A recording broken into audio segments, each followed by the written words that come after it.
Herzlich willkommen bei Digitale Optimisten, der Podcast, der dir die erfolgreichsten Gründer und Ideen der nächsten Generation vorstellt. Direkt aus dem Herzen der Digitalisierung, dem Silicon Valley. Ich bin Alex und ich bin dein Gastgeber. Ab und an höre ich in den Nachrichten, dass irgendein Automodell wegen Mängeln umgerüstet werden muss oder lese so einen kleinen Zettel im Supermarkt, dass ein Lebensmittel aus dem Verkehr gezogen wird.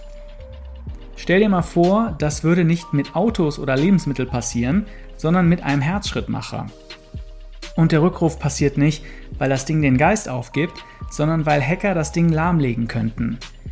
Eine unglaubliche Vorstellung, die eher aus einem Drehbuch kommt als aus dem echten Leben.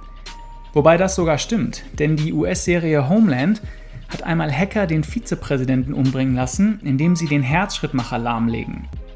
Mein heutiger Gast Mike Kijewski, Gründer und CEO von Markt, hat diese Folge von Homeland auch gesehen. Erst hat er drüber gelacht, aber dann hat er gemerkt, das ist gar nicht so bescheuert, sondern ein echtes Problem, was er lösen muss. Fast alle medizinischen Geräte sind mittlerweile mit dem Internet verbunden. Das EKG im Krankenhaus sendet seine Signale an das Schwesternzimmer, der Herzschrittmacher sendet seine Daten in eine Cloud, wo der Arzt sie auslesen kann, und der Computertomograph wird zentral gewartet. Eine Cyberattacke auf diese Geräte kann tödliche Folgen haben. Wenn die Insulinmaschine durch einen Hackerangriff plötzlich die 100-fache Menge Insulin ausgibt oder das EKG alles okay anzeigt, während es dem Patienten überhaupt nicht okay geht, dann ist das ein echtes Problem für Krankenhäuser. Mikes Firma Markt kümmert sich genau um das. Wie können wir medizinische Geräte sicher machen in einer vernetzten Welt? Mike hat eine faszinierende Geschichte. Er ist gerade nicht der hoodie-tragende Stanford-Absolvent, sondern ein ehemaliger Physiklehrer, der sein erstes Startup innerhalb kürzester Zeit aufgebaut und verkauft hat. Bevor er jetzt mit Markt ein Unternehmen aufbaut, das seiner Meinung nach das Zeug zum Unicorn, also zur 1 Milliarde Bewertung hat. Nach dem Gespräch mit Mike hatte ich das Gefühl, dass ich morgen mein eigenes Startup gründen muss, weil er so optimistisch und positiv von seiner Einstellung zur Gründung erzählt. Wir reden darüber, wie er den Mut aufgebracht hat, sein Leben komplett umzukrempeln und vom Lehrer zum Gründer wurde. Wie er durch Glück zu seiner ersten Startup-Idee kam, wie eine gedankenlose, freche Bemerkung ihm ein Übernahmeangebot einbrachte und wie die besagte Folge Homeland sein neues Startup inspiriert hat. Außerdem lernen wir, warum Schadenfreude sein Lieblingsdeutsches Wort ist. Schreib mir unbedingt deine Meinung zu gehackten Herzschrittmachern, Mike und Markt auf www.digitaleoptimisten.de. Wenn dir dieser Podcast gefällt, dann bewerte ihn mit 5 Sternen bei Apple Podcasts und schreibe mir eine Bewertung, damit mehr Menschen diese Gründergeschichten entdecken. An das Ende dieser Folge packe ich wie immer die 3 Sachen, die ich persönlich aus dem Gespräch gelernt habe. Und jetzt viel Spaß mit Mike und mir.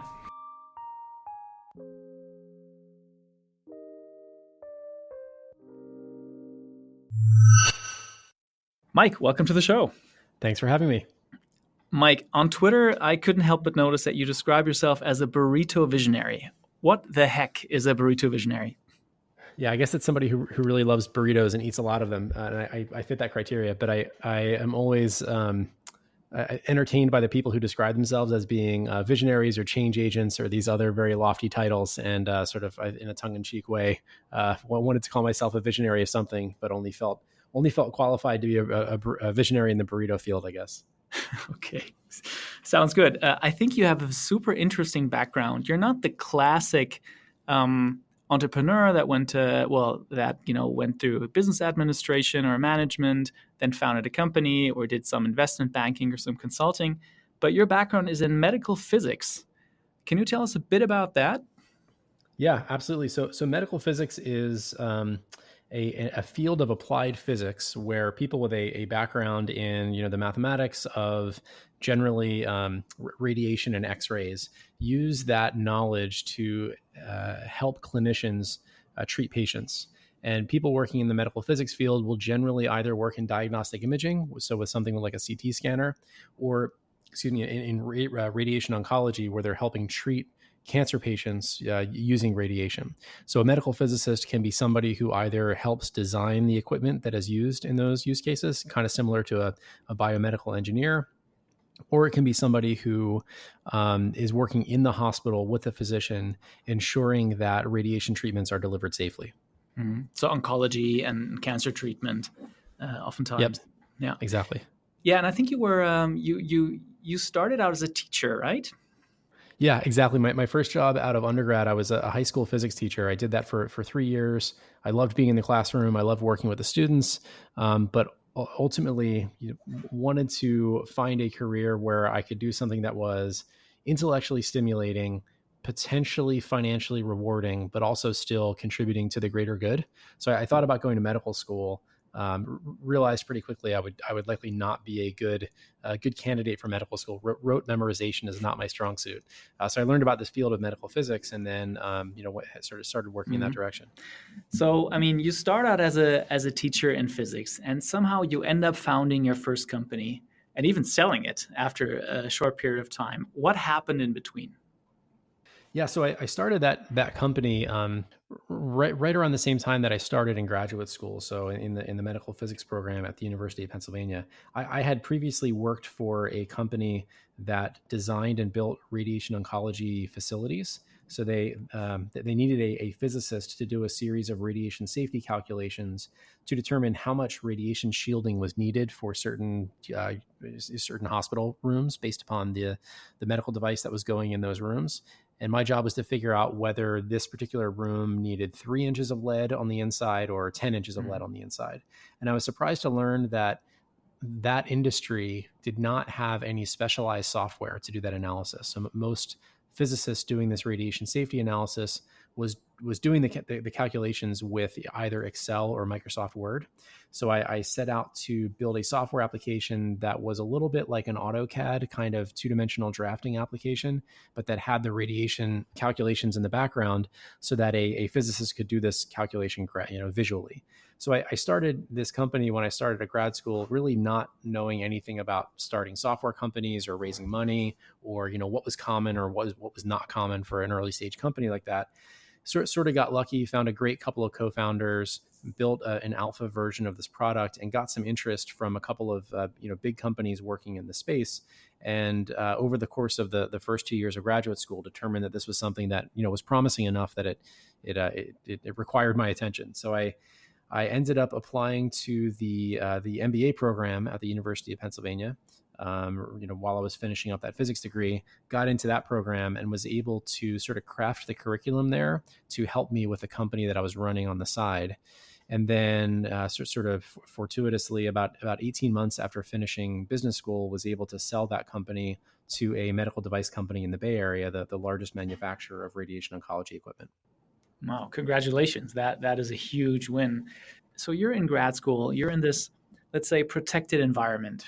At what point did you think, maybe as your graduate program kind of came to an end, that this is something that you think is going to go the distance and you can really make a living off of, as opposed to, joining a company that I guess, would also be interested in you?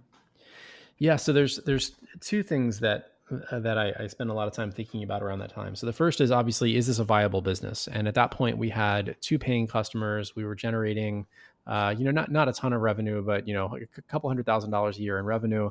And it looked like this was, there was a real opportunity here. So that was the first thing. The second thing was, I thought about going to get what would be, otherwise called a real job, but realized that I had worked so hard to get into these graduate programs, not so that I could get a job making a lot of money doing something that I hated, but that I would be able to have a little more control over my future and actually, pursue something I was passionate about. So I sort of felt like I owed it to myself after having put so much work into these graduate programs to take this opportunity and see if it worked out, and figured that if it didn't work out, I'd be able to get a job, later in the future.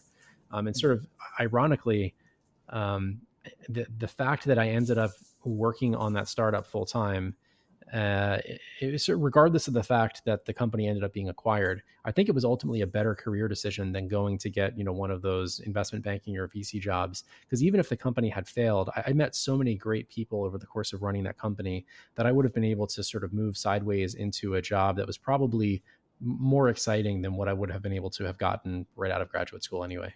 Mm-hmm. That sounds inspiring, to be honest, because I think, of course, I work for a big company, and I always, of course, sometimes I think, should I go back to my startup days, right? And I mean, your perspective of you know what, it'll pay off in the end. I think that's a very inspiring message. Yeah, and I think a lot of people that are in that situation working for a big company face that same question. And I think it depends really upon what you're optimizing for in your life, right? If you're optimizing for maximizing income, running a startup probably isn't the answer. But if you're optimizing for living the most interesting life, where every morning you wake up and you're doing something you're passionate about, there really isn't a better way to do that I know of than working for a startup. Mm. And how big of an influence was your experience working as a teacher, which I presume is not the highest paying job in the country? You would be correct. I think I started at like 30. I forget if it was 32 or $36,000 a year when I first started teaching. I think when I left, I was making like 45 or something, which, I mean, don't get me wrong, is fine money, and I was very grateful to have that position. But my wife and I knew that we wanted to have a family at some point and would like to have had the opportunity for her to stay home with our kids for a year or two, and that really didn't feel doable on a teacher's salary. Mm. Okay, so you found your company, you end grad school, and you say, "Wow, this is something that I believe can go the distance, that I can make a business off of." And after 18 months, you sell your company to the number one company in that field. How did you scale up so quickly, and how did you manage to pull off the exit? Yeah, so the company that ultimately acquired us had been our first customer. So we knew the executive team there pretty well and had been working with them for 2 years at that point. So, we knew the team well. We were getting together regularly with them to check in to see how the product's rollout was going.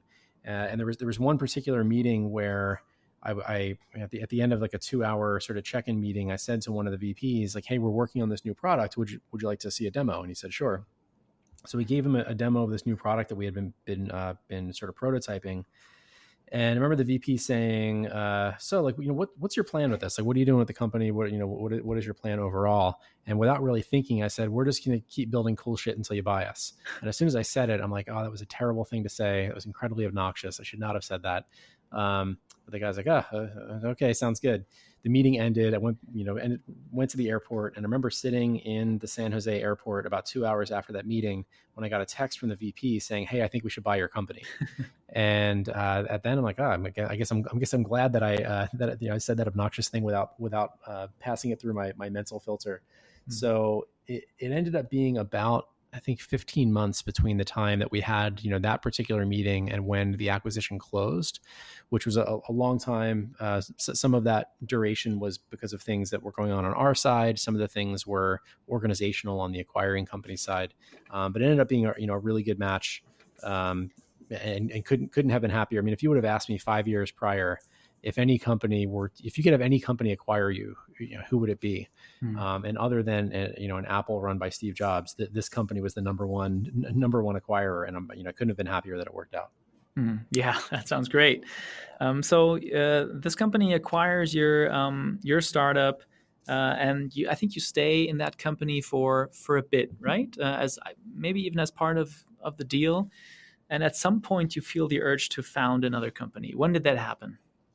Yeah, so when I first started working for the acquiring company, I candidly thought that I wasn't going to make it 6 months, right? Because I had only ever worked at smaller company. I'd been a teacher, and then I'd been running the startup for a while. And the big company life didn't really seem like something that I would be well suited to. But I ended up really liking my time there. I mean, it was a company run by very smart people, building really cool products. And it was kind of exciting to be working on developing products where you weren't worried about where your next meal was going to come from, metaphorically. So that there's some really good parts of that. Most notably, I remember shortly after the acquisition, they took us to a trade show where I was demoing the software that they had bought from us on the trade show floor. And this physicist from a hospital came up to the booth and said, "Hey, what are you working on?" And I gave him the demo of the software. And he said, "Oh, this is amazing. We absolutely need this. I've been waiting for someone to build this. Can you sign me up for the beta?" Mm-hmm. This guy didn't realize that I had been trying to sell him this exact same software like 9 months earlier, and he wouldn't even take the phone call. He never responded to emails because we were some no-name startup that he had never heard of before. So there were some real advantages to working for the acquiring company. So I ended up staying there for about 2.5 years. It was a really good experience, much better than I could have imagined. Mm-hmm. But about a year into it, I realized that I probably wanted to try another startup, see if I could, go for a bigger exit, work on something that was, meaningful and had a big impact in the industry, and spent probably 3 or 4 months looking at different problems in the market, things that we could solve, prototype some products that in retrospect were pretty embarrassing. When I stumbled upon this at the time, uh, little discussed problem of medical device cybersecurity. Mm-hmm. So in the radiation oncology market, all of the devices are highly computerized. There's lots of computers involved. There's lots of networking involved. And I started to hear hospitals express concerns about the notion that these medical devices might be able to be hacked. And if a credit card transaction is hacked, it's bad, but it's not the end of the world. If a medical device treating a patient is hacked, it could have really bad physical consequences for the patient. So I started looking into the problem and found that not much had been written about it. There weren't any regulations about this, forcing medical device vendors to consider security at the time. Hospitals were starting to ask questions, and every new medical device that was coming out had some component of, network software in it. So I made the hypothesis that cybersecurity in healthcare and specifically in medical devices was going to become a really important problem. And at the time, I remember calling the lead investor from my last company, who is now was the first investor in my new company, saying, "Hey, I'm going to start a company around medical device cybersecurity." And I remember him saying, like, "Who is ever going to hack a pacemaker? That's ridiculous."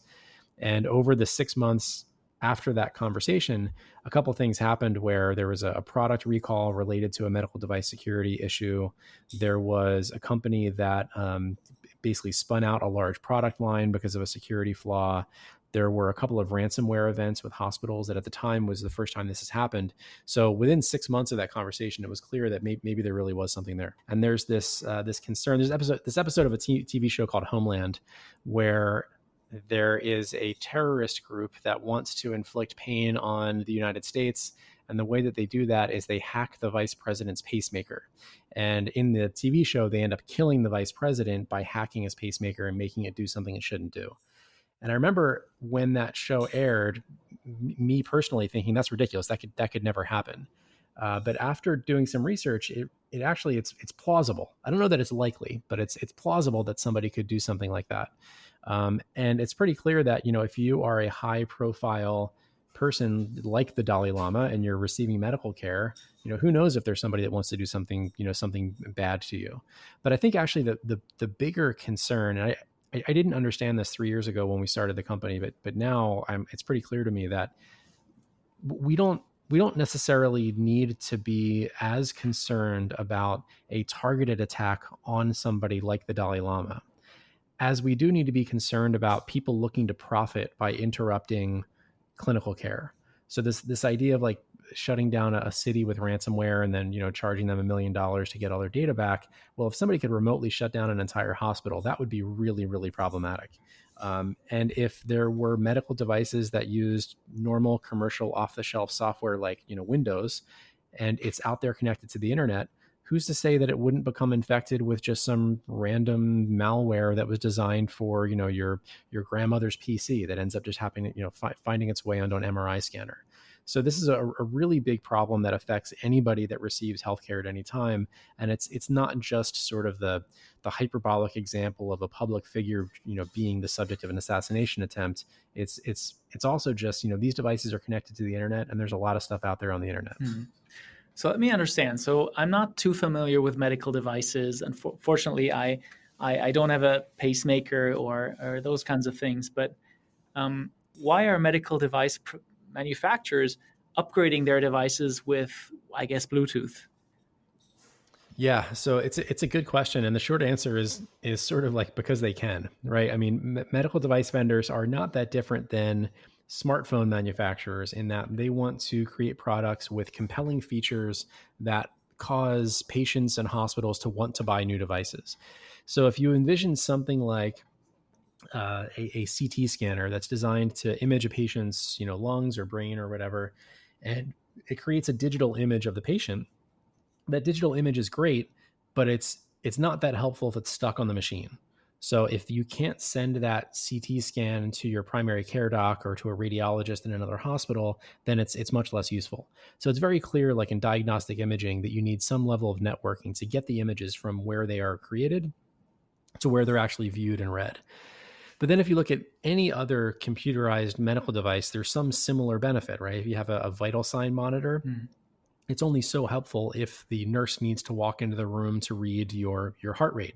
If that heart rate can end up on a screen at the nurse's station along with the heart rate of every other patient, that's much better. Your cardiac, your pacemaker or your defibrillator, if there's data in there suggesting that your heart is starting to get into a weird state, man, it'd really be great if your cardiologist could get a notification. So now there are systems where a patient with a pacemaker lays down at night next to their bed, and there's a little device next to their bed that ingests the log data from the pacemaker and sends it to a system in the cloud so that a cardiologist can be notified if something's going wrong. So the connectivity really has some great potential benefits for pretty much every medical indication. The problem is, and I spend a lot of time trying to figure out what is the root cause, like how did medical device security get to the point where this was a problem and not something that was addressed proactively. And I think it comes down to the fact that the assumption was made previously that hospital networks are secure. So you're selling a CT scanner to a hospital, they're not going to like put it out on the internet with no firewall around it. So as long as there's a firewall on the hospital network, we're all good. This thing doesn't need any additional security features. It really wasn't until sort of the early 2010s that the consensus in the security world was that you need to assume that the network is breached. You really can't rely on what are called perimeter defenses, keeping people off of a network to ensure that things are secure, because that's not foolproof, right? There's not 100% success there. So then you had a situation where all of these hospitals were running devices that had no security considerations when they were designed 5 or 10 or 15 years ago. And they now had all these vulnerabilities that people were talking about. So we're in a situation now where not only do device vendors need to think about adding security features to devices that are under development, they also need to do something for all of these devices that have been sold for the last 10 or 15 years that are connected to a network that didn't have any security protocols in place at all. Wow, that sounds like a huge problem that these hospitals have. And let me maybe understand a bit more of how these hacks would work. So the example that you gave, let's say, for example, I have a certain device that measures my heart rate, then, I mean, I can't die if that's wrong, right? So what would the hack be if I have a device that sends some sort of information about my body, my heart rate, my whatever it is, to some central database? Yep. Yeah. So to be clear, one of the problems in our field is that there's a lot of very hyperbolic talk, right? People saying the sky is falling and all of these devices are terribly insecure and everybody's grandmother who has a pacemaker is going to die. That's not the case, right? So a caveat here, the sort of threats that I'm going to outline here are purely hypothetical. We're not aware of instances where people have done these sorts of things, but this is sort of what you would be concerned about in the worst case scenario. So if you think about a diabetic who has a glucose meter that measures their blood sugar that the patient then uses to determine when they need additional insulin, you could imagine somebody modifying the glucose measurement to make it look like the patient needs a big dose of insulin when in fact they do not. And if you give a patient who doesn't need insulin a lot of insulin, you can cause very bad things to happen. There's an example, I think 6 months ago or so, of somebody demonstrating an algorithm that could take a lung x-ray of a patient that had no lung cancer and introduce lung cancer into the image. Or somebody who had lung cancer, they could take that x-ray and remove the tumor to make it look like the patient was totally fine. So why would somebody want to do that? Who knows? But the fact that it's possible is more than a little bit concerning. But I think the biggest practical issue is that a lot of these medical devices operate on networks where there's other valuable information. And it might be a hospital network, it might be the patient's home network. So if an attacker can use one of these medical devices as an entry point into the network where other more sensitive information lies, then that's clearly a really big problem. And then I guess that the last thing that I'll say is, I talked a little bit about interrupting the functionality of the device or making the device do something it's not supposed to do. That's scary, but why would somebody want to do that? Who knows?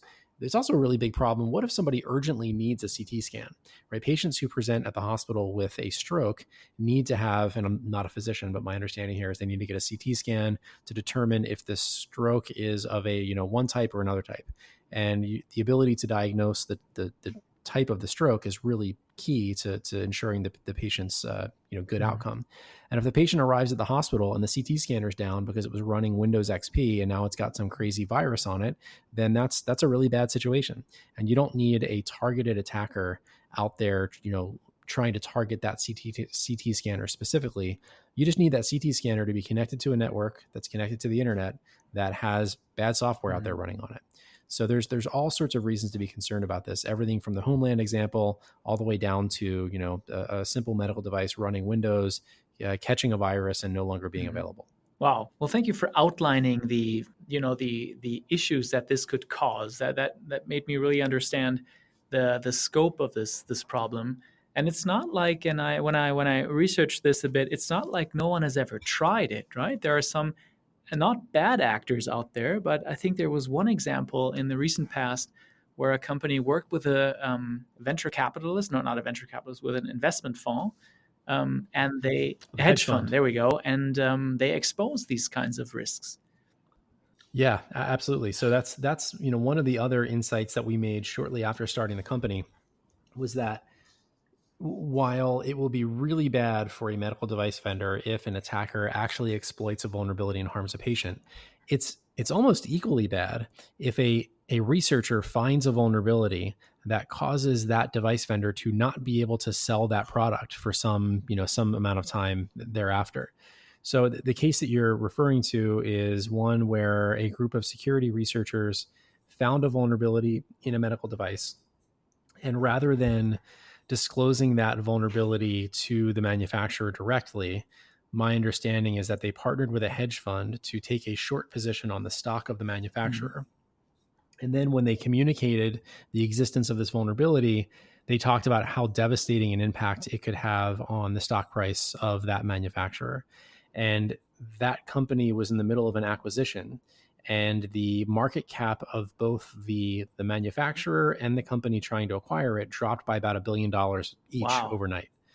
Now the stock price eventually rebounded and the merger went through, but it demonstrated to me and to the rest of the market that there are real financial implications to having security vulnerabilities in devices, even if they're not exploited by the bad guys. I think that must have been quite a moment for you, right? To realize that this is really a thing. And the problem that you kind of saw a couple of years ago is actually becoming a reality. Yeah, that's exactly right. And the term, which I believe comes from German, Schadenfreude, comes to mind, where you're taking pleasure in somebody else's pain, and that's not exactly the feeling that we had, but the feeling was like, wow, like we had investors tell us that we hope it never happens, but man, if a patient ever dies as a result of a hack, you guys are going to be set. And we hoped that would never happen as well. But this made it clear that, okay, that doesn't need to happen. We can be very successful in the absence of some high profile individual, being injured by a medical device hack. This is a real problem for device vendors, even in the absence of regulation, in the absence of a high profile patient being impacted. So I think when you start a company that's in this is probably true for any company, you have some key set of hypotheses. And in our case, the hypotheses were something like medical device security is really a problem, that medical device vendors would like to have some commercially available product to solve that problem, and that we think we are the team that can solve it, right? Those are sort of the three key hypotheses that we had. And when we started, none of those hypotheses were really proven. Like we believed we were the people to solve the problem, but who knows? Time will tell. And that first problem, the first hypothesis, we think this is a real problem.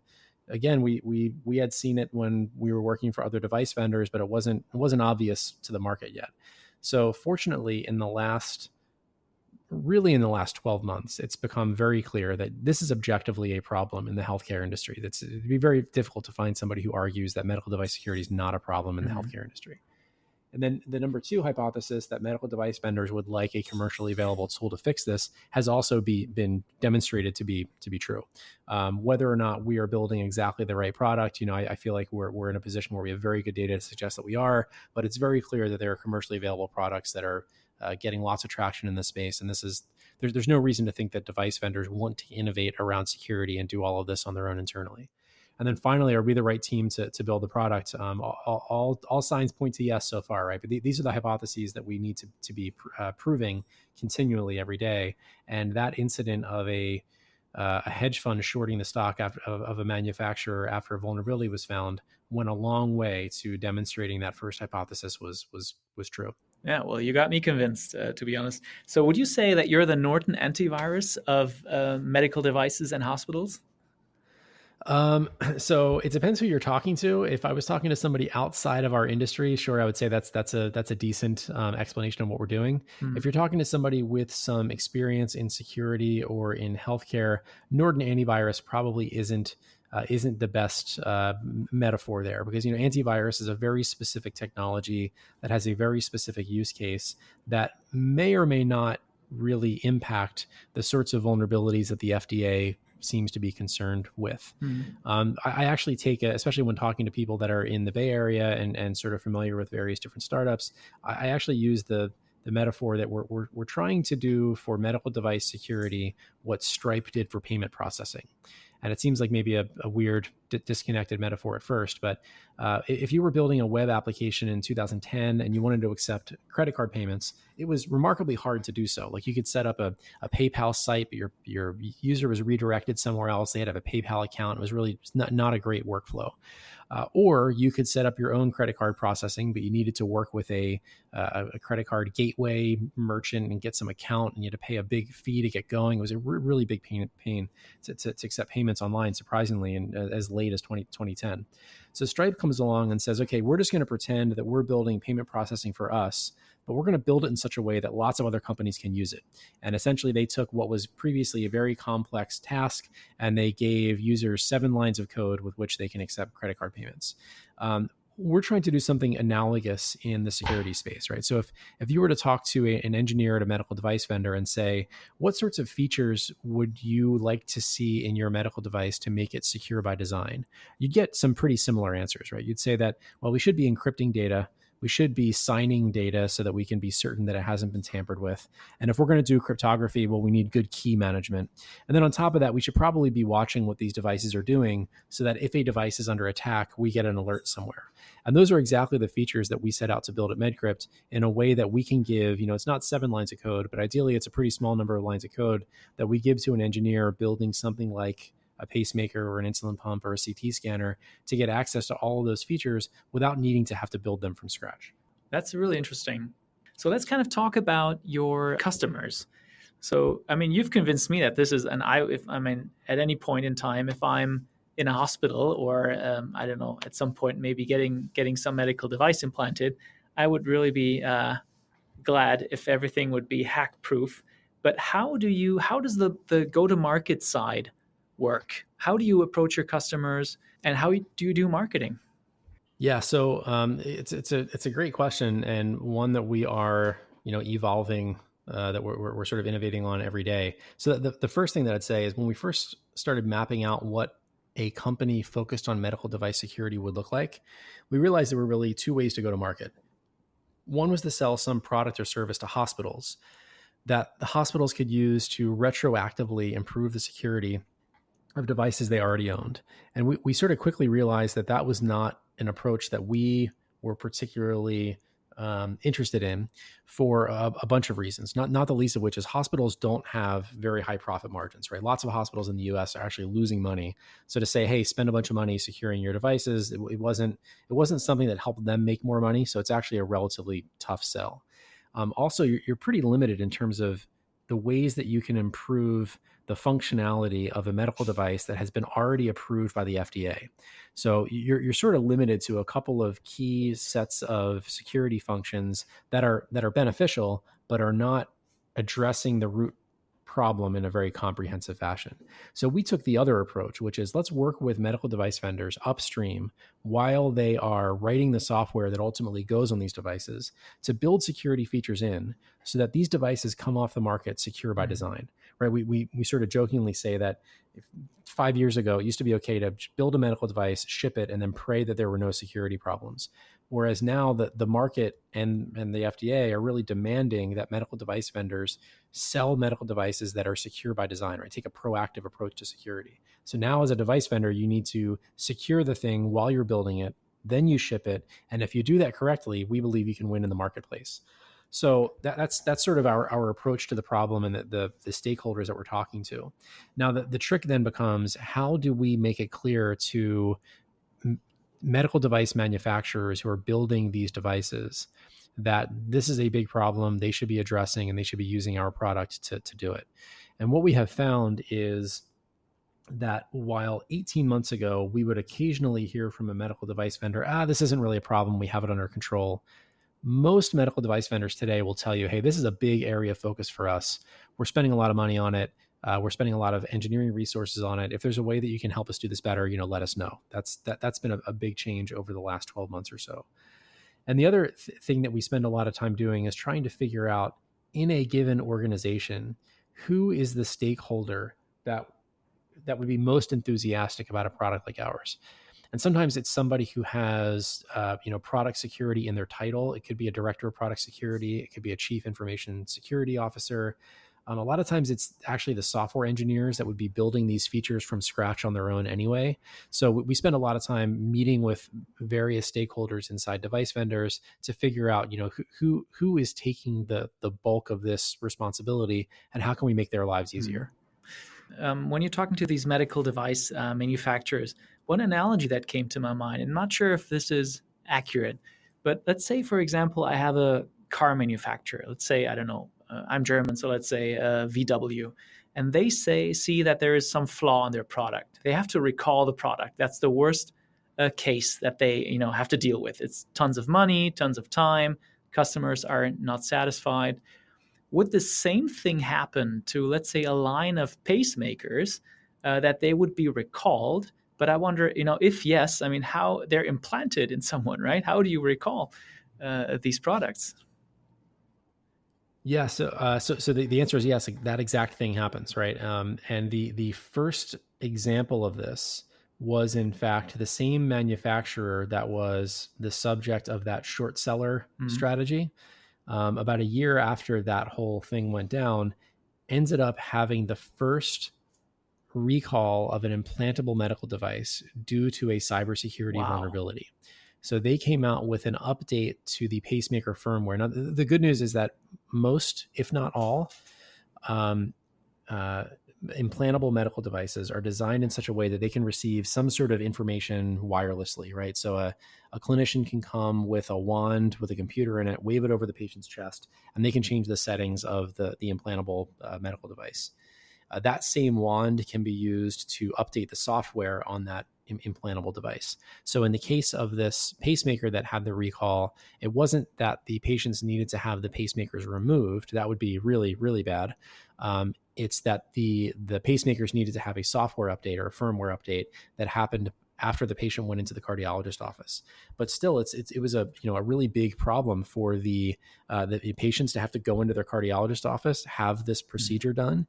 And anytime you change the function of a life-sustaining device like a pacemaker, there is some non-zero probability that the update's not going to go well and that the pacemaker could malfunction. So a lot of cardiologists had a really hard time assessing sort of the risk-reward ratio of having a patient with a pacemaker in their chest have this software update for this obscure cybersecurity issue. It wasn't clear to me, at least, that cardiologists have the requisite understanding of security risks to even do that analysis. So that's another area going forward that our segment of the industry is sort of struggling with is who are the stakeholders that really should make these sorts of decisions, and how can we ensure that all of the stakeholders are better informed when it comes to cybersecurity? And that's one part of your go-to-market strategy that I'm really interested in, because, well, I don't want to stereotype any companies, but I can imagine that medical device manufacturers, they don't think like a software company, where kind of security is baked into everything they do, because they know that at some point they're going to be the victim of an attack. So my question is are you also a consultant for these companies to kind of rethink the way that they build their products?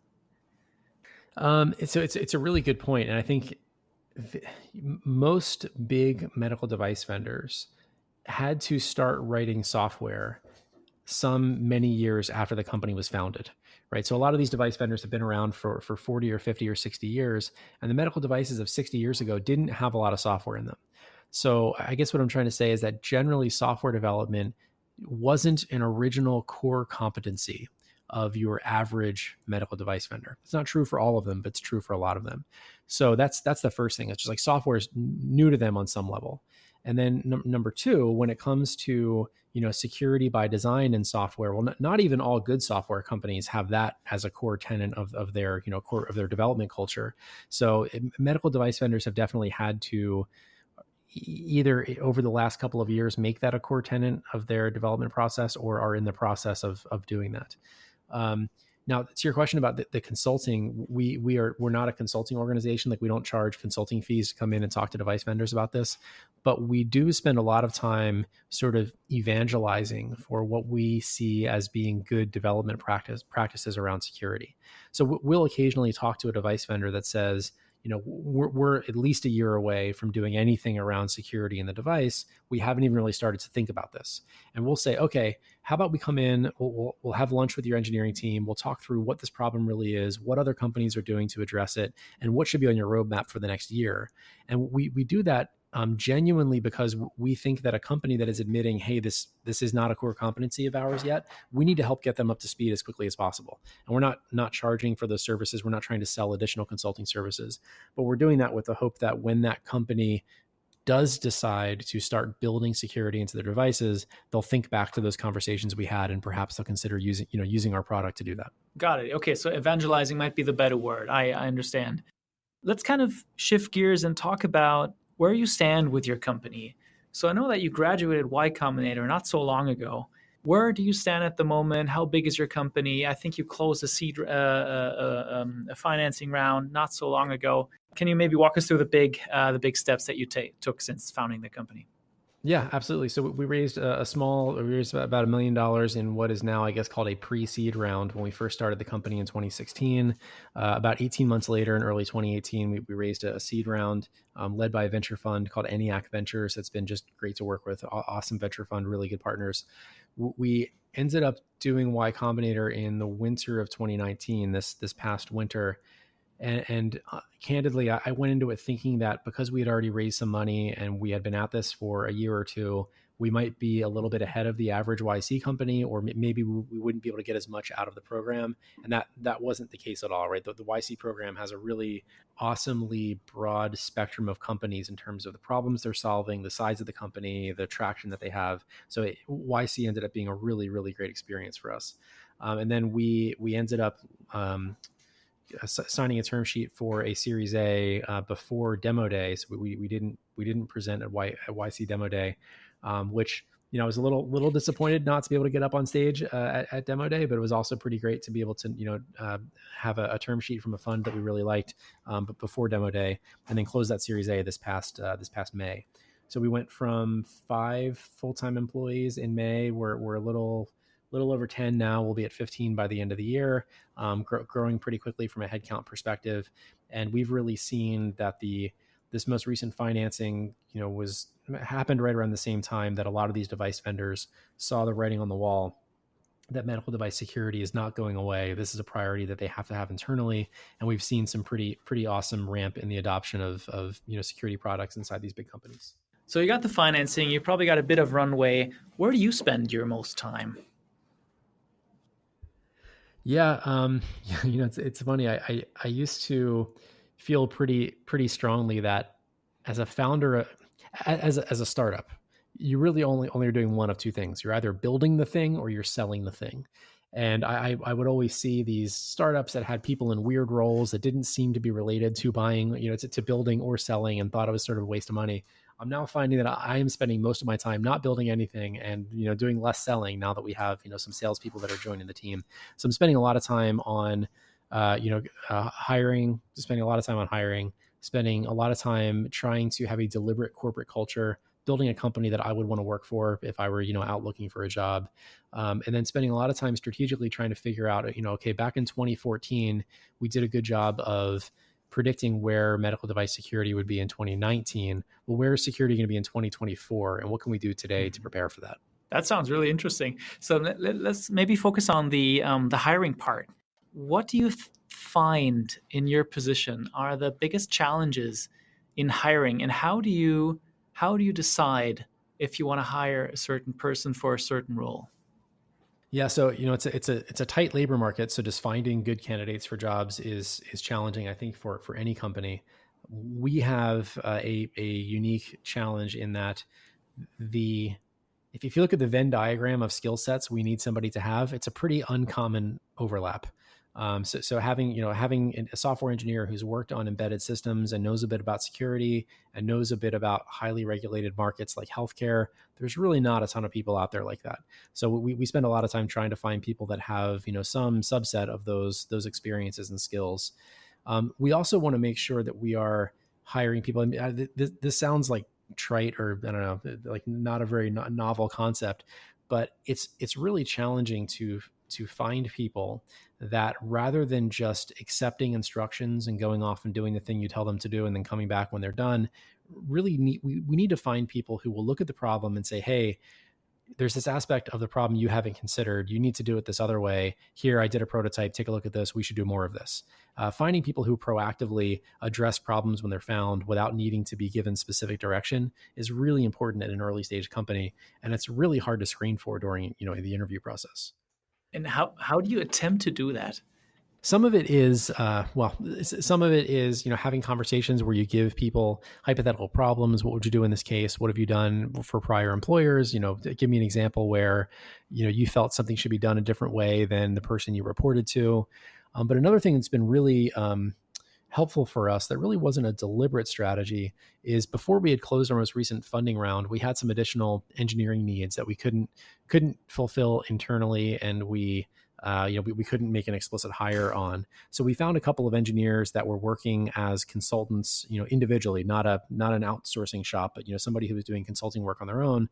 And we'd set them up with a consulting engagement and have them, build software with our team for a couple of weeks. And then it's pretty clear after 4 weeks of working with somebody if they have that sort of go-getter attitude and they're going to, fix things proactively. So we ended up being able to hire a fair number of people through sort of these, consulting engagement first, full-time hire later strategies. Now that's not really scalable to a company that has 100 software engineers, because there's only so many software engineers out there that are freelancing.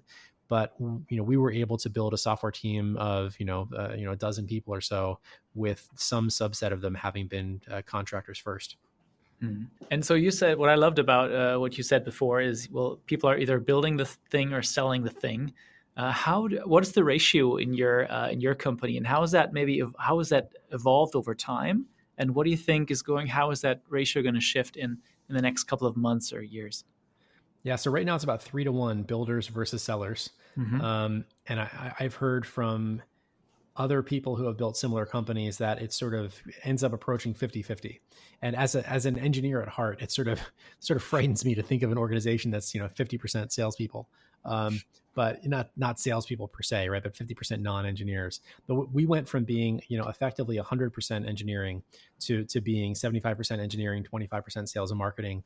And I certainly would think that within the next 18 to 24 months, that 3-to-1 would shrink to 2-to-1. I don't know that we'll ever get to 1-to-1, but it's definitely, we're definitely spending more of our resources on sales and marketing than we were a year ago, and probably more than I would have predicted if you would have asked me 3 years ago. So one couple of things that some companies, some early stage or some startups, they start some sort of rituals kind of demonstrate what they value as a culture, and I don't know, just kind of show to every employee what the culture is.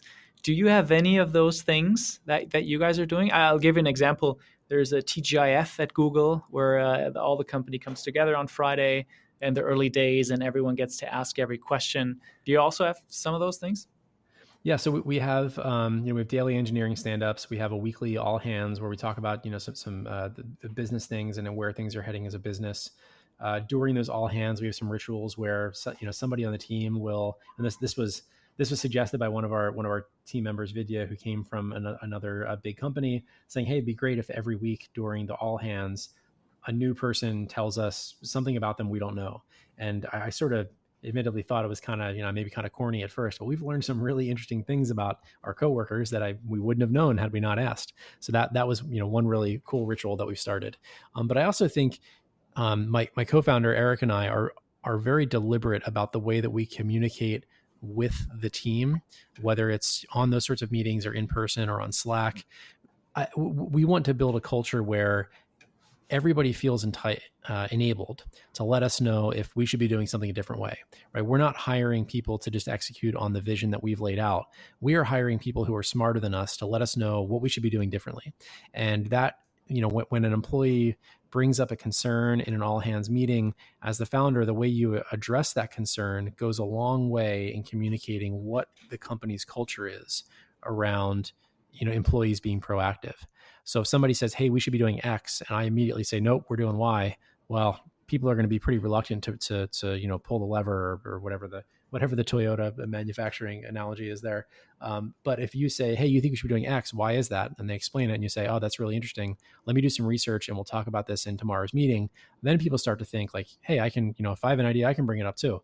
So I don't know how much of a ritual that is, but it's certainly something that I think about very consciously when communicating with our team, ensuring that people understand that, I want them to tell us what we could be doing better, and that, that the founders of the company don't see themselves as the smartest people in the room. We really want to build a team of people that can contribute equally.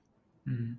One thing I love about your story is your path from a physics teacher to, shifting gears a bit towards an MBA program, founding a company, selling a company, founding another one, in the meantime working for an established company.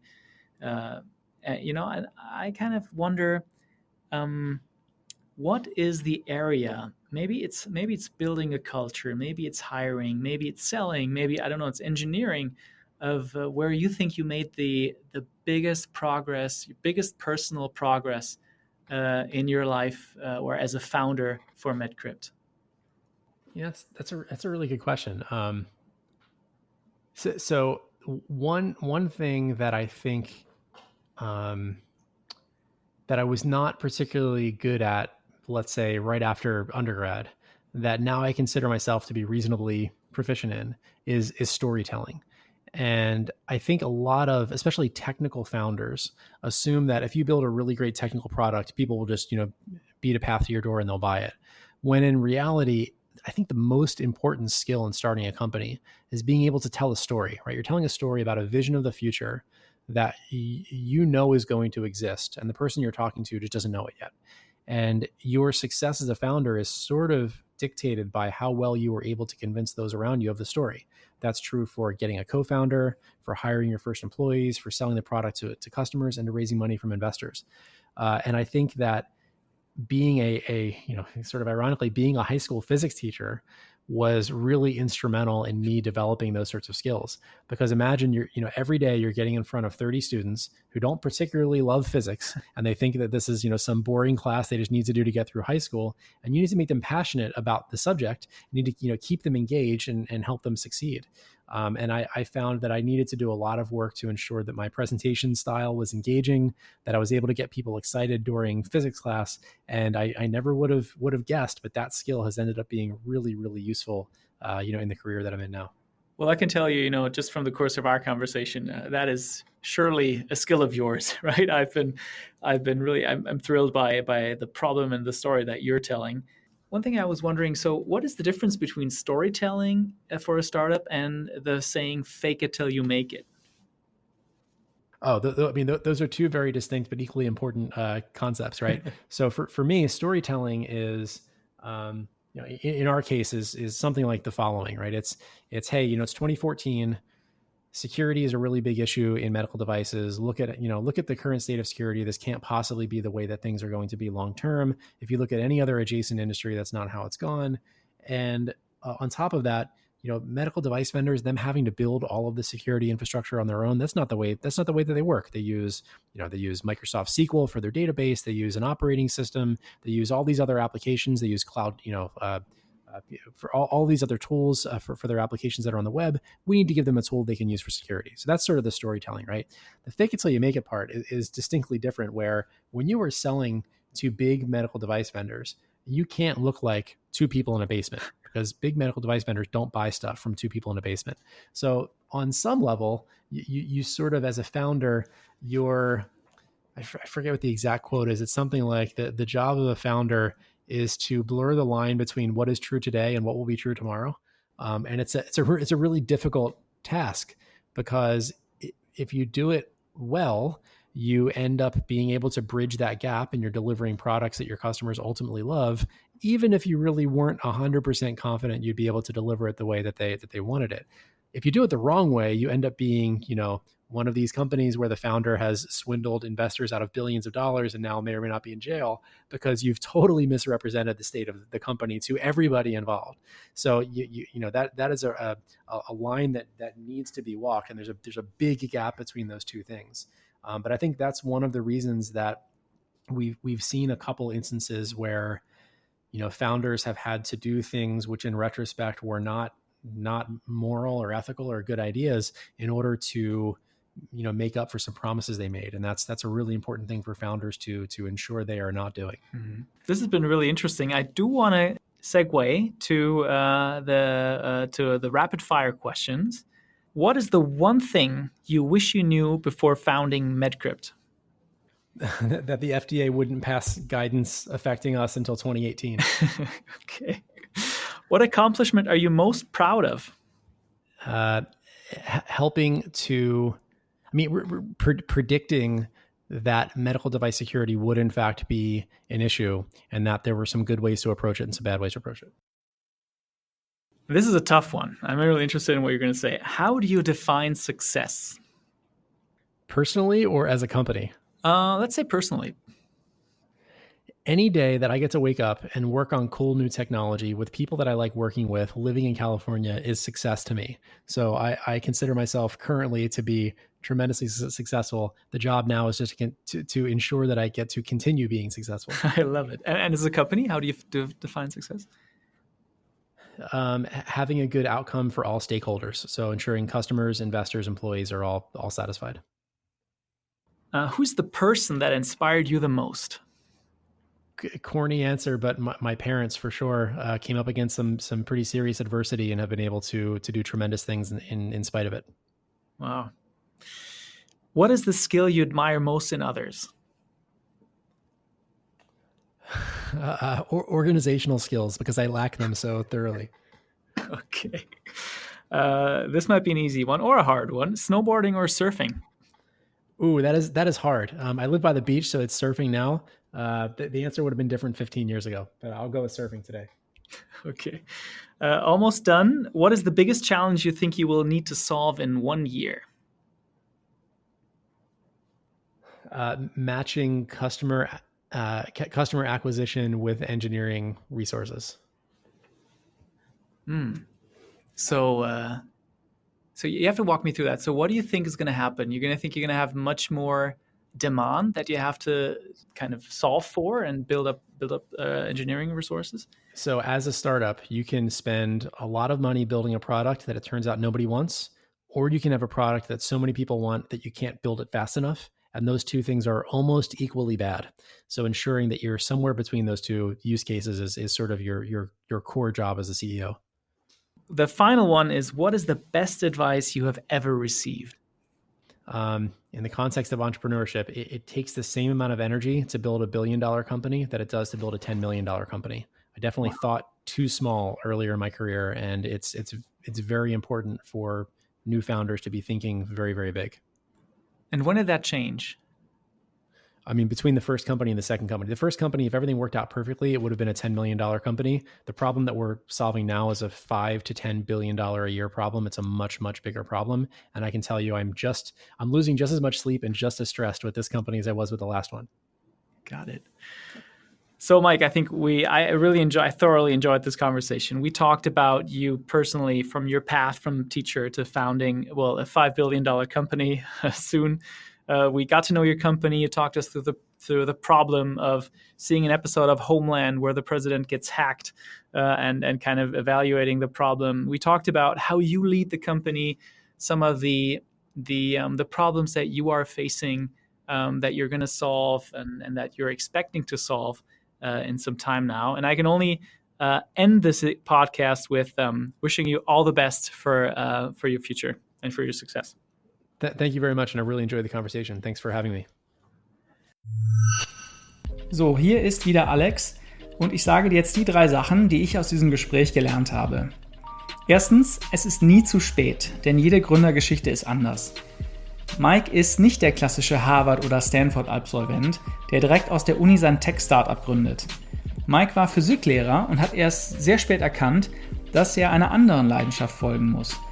Die Gründung seines ersten Startups beschreibt er dann als fast zufällig, aber notwendig, um seinem inneren Kompass zu folgen. Und seine Erfahrungen als Lehrer haben ihm dann massiv geholfen in seiner neuen Rolle als Gründer. Zweitens, Storytelling und Fake it till you make it. Für Mike ist beides gleich wichtig. Mit Geschichten verwischt er die Linie aus was heute wahr ist und was morgen wahr sein wird. Nur so schafft er es, als kleine Einmannfirma Kunden, Mitarbeiter, Investoren und wahrscheinlich auch seine Eltern zu überzeugen, dass an seiner Idee etwas dran ist. Drittens, bau die 10 Milliarden Firma, nicht die 10 Millionen Firma. Mikes erstes Startup hätte laut seiner eigenen Auskunft einen Markt von 10 Millionen Dollar bedient, sein aktuelles ein Markt für 10 Milliarden Dollar. Er sagt, dass die schlaflosen Nächte, der Schweiß und die Tränen bei beiden gleich sind, aber der Ertrag bei 10 Milliarden natürlich deutlich lohnender. Also bau doch einfach die 10 Milliarden Firma. Ich weiß, einfacher gesagt als getan. Das war's für heute. Melde dich unbedingt zum Newsletter an auf www.digitaleoptimisten.de, in dem ich die Sachen aufschreibe, die mich in der Woche bewegt haben hier im Silicon Valley. Und bewerte meinen Podcast bei Apple Podcast. Bis zum nächsten Mal.